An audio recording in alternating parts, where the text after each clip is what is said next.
You're working on a new project. You've completed the project. You're almost going to print on it.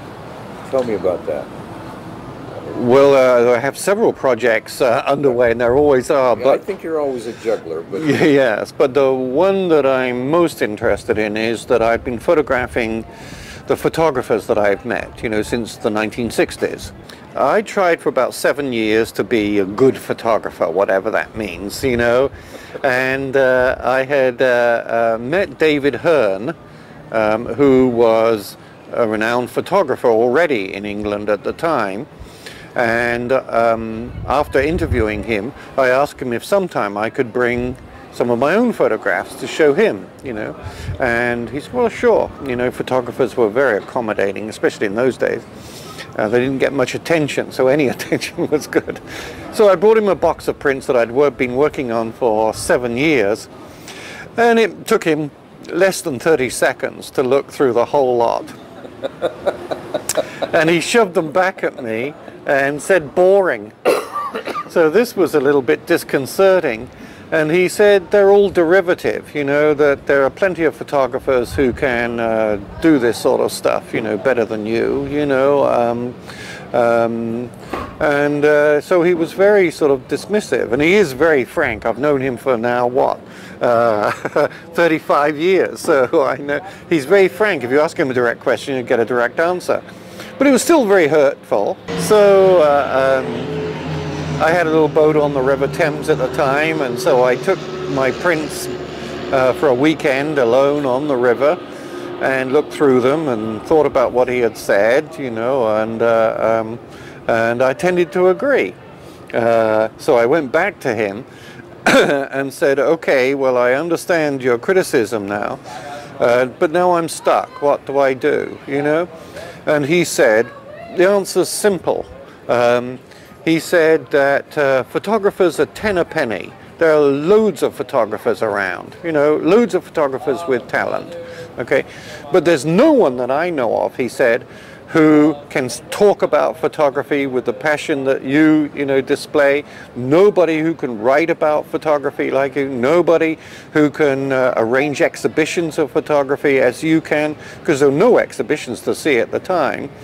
So he said, well, what we need is someone who can do those things, you know. So if you want a place in photography, there's one wide open for you, you know. So I thought, well, that's very interesting. It was a big relief, you know, not to compete, not to try and be a photographer. And so therefore I could start taking photographs of the things that just interested me, never expecting them to be published or exhibited. So I started photographing the people that I met in photography, but in a half-hearted sort of way. And then a very close friend of mine, also a very fine photographer, Tony Ray Jones, suddenly died of leukemia, pernicious leukemia, and that's another interesting story. But to cut to the bottom line is that I thought, well, we had spent many days together. We'd even spent 3 weeks in New York City together, living together, you know, going to see photographers.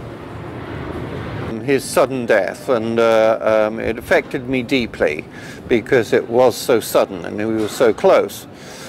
So I thought that I'd print up, you know, a little memorial portfolio, you know, of the pictures I must have taken all our times together, including, you know, our 3 weeks in New York City, you know. And when I looked through all my contact sheets, I only had one frame, because he'd been around the whole time. It isn't as though that this was a special event that I could document. And so I said to myself then, I'm not going to let such an opportunity go by again. So I tended to then be a little bit more committed, you know, to photographing the people that I met.